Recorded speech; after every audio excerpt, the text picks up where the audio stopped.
ये कहानी है एक सन्यासी की। सन्यासी वे होता है जो अपना सब कुछ त्याग कर सिर्फ एक चीज को अपना लक्ष्य बना लेता है। कोई भी व्यक्ति सन्यासी बेवजह नहीं बनता। सन्यासी बनने के पीछे एक बहुत बड़ी वजह होती है। उस व्यक्ति के सन्यासी बनने के पीछे भी एक बहुत बड़ी वजह था।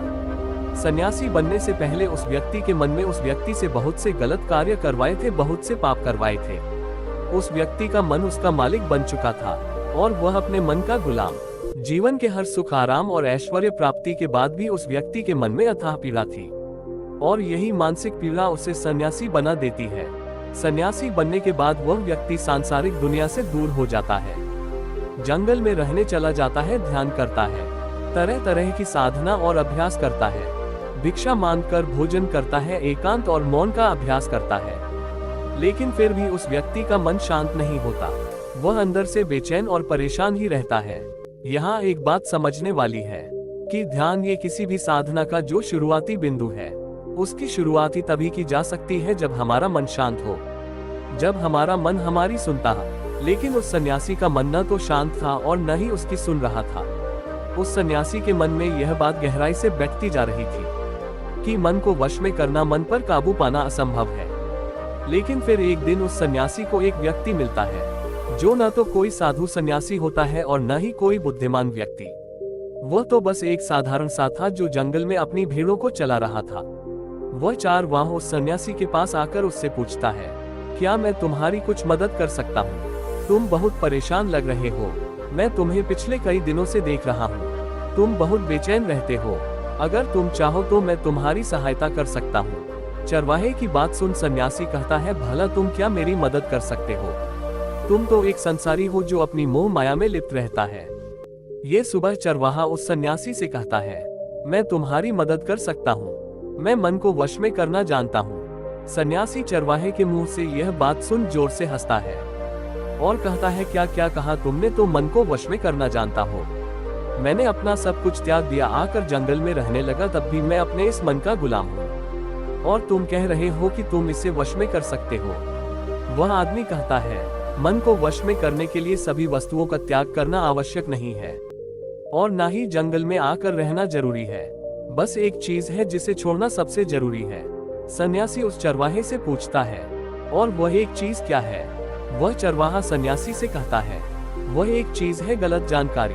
आज तक हमारे भीतर जो भी जानकारी गई है उसी ने हमारे मन का निर्माण किया है। सन्यासी उस चरवाहे से पूछता है, परंतु वह कैसे? वह चरवाहा समझाते हुए कहता है, मान लो तुमने आज तक अपने जीवन में सेब का फल ही नहीं खाया, तो आप सेब के स्वाद के बारे में कुछ भी नहीं बता सकते। तो क्या तुम्हारा मन अभी सेब खाने को कर सकता है? नहीं। इसीलिए हमारे मन का निर्माण जानकारी से होता है।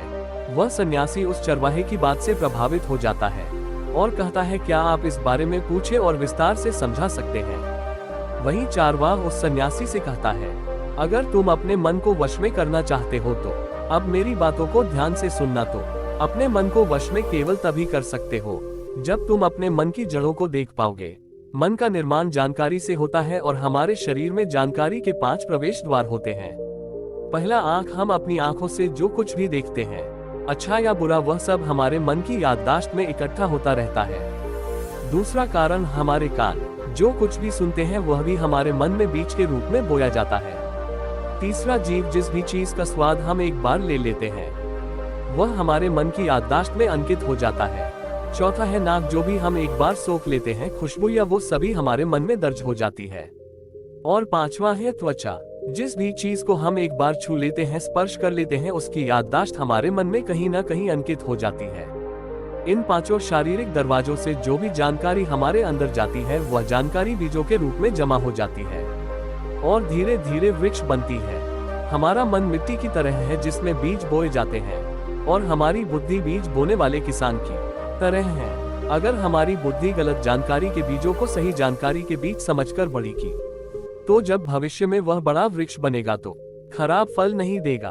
तुम्हारा मन तुम्हारे वश में इसीलिए नहीं है क्योंकि तुमने पहले से ही अपने मन में बहुत सारी गलत बीज बो रखी है और अब वह बीज बड़े वृक्ष बन चुके हैं। वह सन्यासी उस चरवाहे से पूछता है, तो मुझे क्या करना चाहिए? क्योंकि अब तक तुम्हें बहुत सारी गलत बीज बो चुका हूँ और जो बीज बो चुके हैं उन्हें वापस निकाल ही सकता है। वह चारवाह उस सन्यासी से कहता है, अब तक तुम अनजाने में गलत बीज बो रहे थे, लेकिन अब जानबूझकर सही बीज बोना आरंभ कर। भीतर अगर हजारों बीज गलत है तो क्या हुआ, अब से लाखों सही बीज बोने के लिए तैयार हो जाओ। तुम्हें वर्ष पूरे दिन इस बात पर ध्यान देना है कि इन 5 दौरों से तुम्हारे भीतर क्या जानकारी जा रही है, और जो जानकारी जा रही है वो सही भी है या नहीं। सन्यासी पूछता है, ये कब तक करना होगा?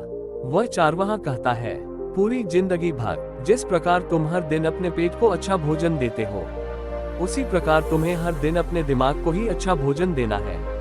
यानी सही जानकारी और सही विचार। जीवन में हर दिन हर पल तुम्हें सिर्फ 2 विकल्प मिलेंगे, जिसमें से एक विकल्प तुम्हारे लिए सही होगा और 2 गलत। लेकिन तुम्हें हर बार सही विकल्प का ही चुनाव करना है। हमेशा याद रखना, सही विकल्प का चुनाव करते समय तुम्हारे भीतर पीड़ा पैदा हो सकती है, लेकिन वह पीड़ा सिर्फ कुछ समय ही रहेगी। इसलिए चाहे तुम्हारे अंदर कितनी ही पीड़ा क्यों न हो, तुम्हें हर बार सही का ही चुनाव करना है। जितनी बार तुम सही चुनोगी, उतनी बार तुम अपने अंदर एक सही बीज बोएगे। और जिस दिन तुम्हारे अंदर के सही बीजों की संख्या गलत बीजों की संख्या से अधिक हो जाएगी, उस दिन तुम्हारा मन तुम्हारे बस में होगा। लेकिन उस दिन के लिए आज से, अभी से अपना प्रयास जारी रखना होगा। वह सन्यासी तो उस चरवाहे की बात को समझ जाता है, लेकिन क्या आप समझ पाए?